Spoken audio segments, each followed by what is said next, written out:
Hey, what's up, everyone? My name is Lionel. Hey, I'm your host for LC Productions, and you are watching I Watch You Watch. We are covering Belle Collective, Season 3, Episode 17. I appreciate everyone for coming to my channel. Please subscribe to this channel. Also, like this video and also share it. And leave your comments below, whether it's my commentary and or on the episode. Let's get into it. Letitia and Glenn, they're still going back and forth. At this point, Letitia's game face is gone, and Glenn basically saying, we got to get back out there and you get your game face back on. And they fussing and arguing like a couple.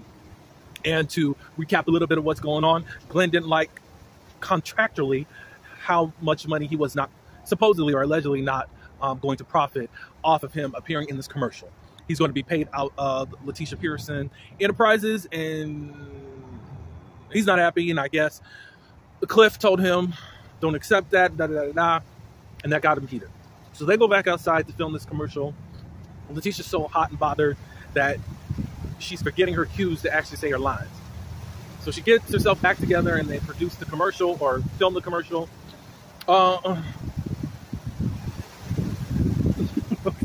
Now y'all saw the taping of that. What did y'all think of it? I think they need some acting classes, but it looks like they were chosen because, I mean, Letitia now is popular within the Jacksonville or Jackson area. So why wouldn't they be one of the few that are chosen at this point? So they get done with that, and that's the end of that scene. All right, so Akeisha's at home with the children. She is waiting on Willie to get home so she can get to work. And what she does is she manages Willie's career. He does TV and also radio, different commercials, and I know that he's one of the commentators on one of the shows. So she's there doing she's wanting to do all that. Willie does come in, and then finally she can start her job. She was on the phone trying to settle this commitment that Willie has to do. Then she goes over some of the things that are going on in Willie's schedule. Willie ended up saying, well, he got something else. And he's like, oh, and Akeisha was like, well, don't you want to put that, why didn't you run that by me, you know, so I can get all this done, You know, I can help. Basically, utilize me. So Akeisha's kind of feeling certain things, you know, not in a negative way, but she's just letting us know how much stuff she has to juggle. Being a wife, being a mother, and being his assistant. They give us a little commentary in the confessional about how Akeisha can be being his manager, or at least managing his engagements. She'd be like, make sure you do this because you know you're a representation of our family, blah, blah, blah, blah, blah, blah. You seriously going to wear that, And Willie was like, if I flip that and say, well, doesn't that look a little bit tight? And Akeisha's like, look, I done had 2 babies and I'm just really getting myself back together. And then Willie's like, well, there's some different things that you shouldn't be eating right now. And then Akeisha was like, you really want to do this? And Willie was like, no. He kind of got himself back together because he knows where this will go. But great couple. I love seeing them on the scene. As I said, I think last week or the week before, the moment Akeisha came back on the scene and had purpose in something, everything shifted. And she's needed for the show. Hands down. So, Ferris Street. An update, the proposal was rejected, but there's another proposal coming up of that Akeisha can be a part of. Willie's kind of like, well, you know, I don't really want to be without my family and flying back and forth. I mean, things are on hold right now with Ferris Street, so why don't you come back up to Jersey? And she's weighing her options. She doesn't really want to leave right now. Of course, there's no start date on what to happen, so maybe they could utilize this time back in Jersey. Because I think Akeisha was like, you know, they'd be on FaceTime and they hardly are even studying you right now. And that could be hard as far as the children, you know. That could be hard in regards to that. So Akeisha may be moving back to Jersey. And I tweeted, you know, so are we stopping production? Because, look, we need them here. I don't care. Akeisha needs to be here. So anyways, we move on to the next scene with Marie and Essie. Marie is visiting Essie and Palahatchee, I think it is. Remember them, Apula Palahatchee, whatever it was. Them folks that were after Akeisha, that didn't like her, that was a part of Letitia's crew. They didn't like how she was at last year's brunch. So basically, Essie is there at her parents' home. Both of her parents have passed away and she inherited their home. And Essie is trying to renovate it and to look a little lot better than from what it was. The reason she wants to move into that home. She wants to feel close to them. Marie doesn't want her to, only because she doesn't want Essie to feel depressed. It doesn't look like there's anything as far as depressing about it. I guess it's her way to feel their presence around them. Then we move on to Marie and what's going on with her mom. Miss Lula ended up stealing her new mink coat and pawning it. Guess what the price was? $30.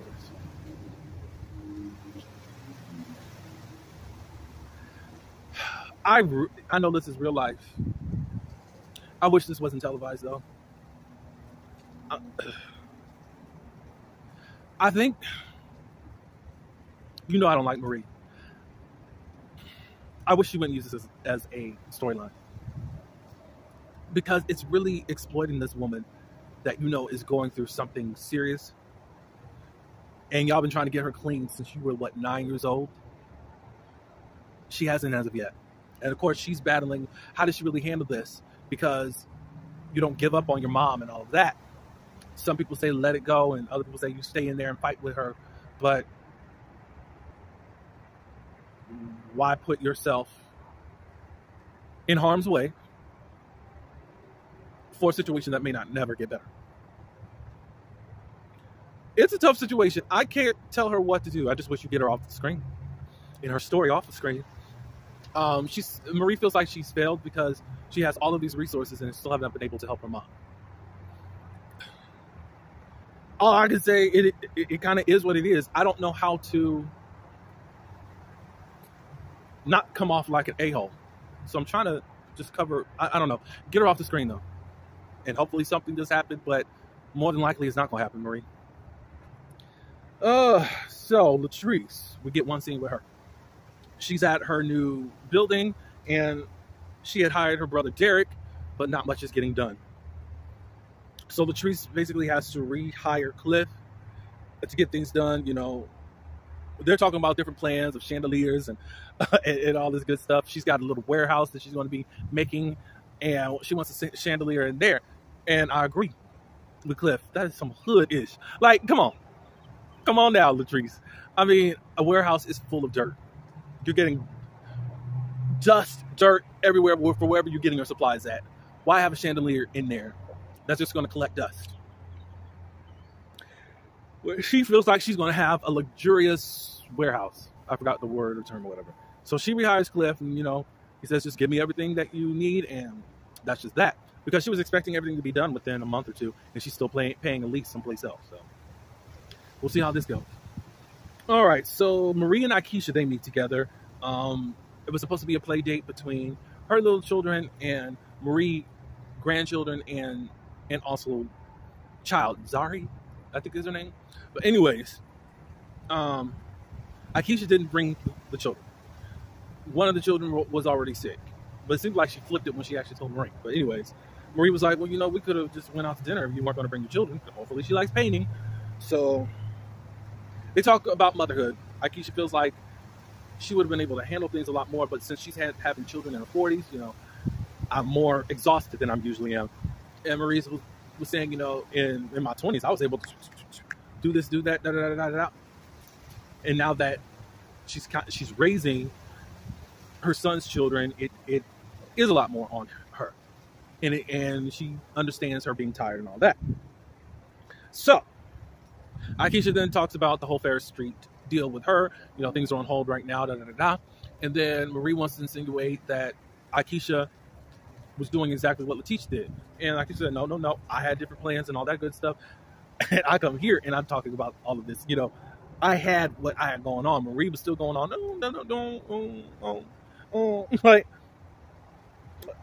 Akeisha's like, Akeisha and Letitia don't compare and don't do that. So it's like, they're going back and forth. I'm glad Akeisha caught the shade right up front and just stayed on her neck. Of course, now Marie was saying all this jealousy, all this cockiness. And she's like, well, whatever you did, you're still on hold and still in the same place as Letitia. Well, I feel like how Letitia got shut down is because the last time she heard anything about this proposal or anything was before you acted up at that brunch in season 1. And then all the calls and all that stopped. Akeisha still has access to the state or city. So what are you talking about? But yet again, I don't understand, for somebody who's so top, she just knows everybody's just jealous and all this good stuff. Shut up. I do not like her. I do not like her.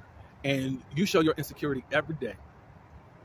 I don't know if they talk about the lupus thing, but I think later on she does.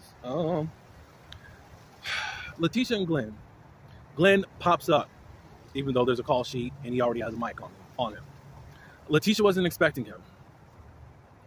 And of course she corrects him about that. Just don't pop up in here. I could have a client. And Letitia, where are your clients at?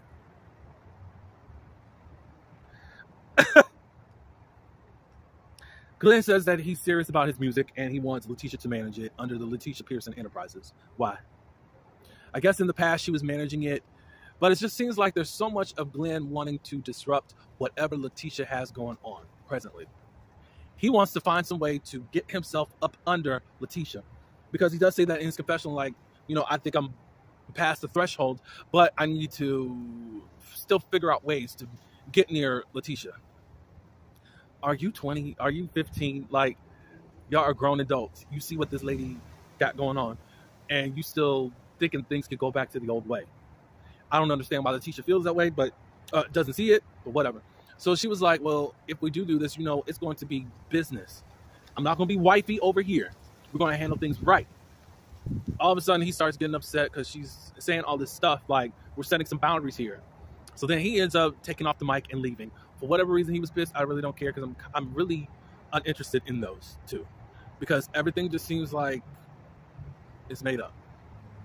And they're trying to make scenes.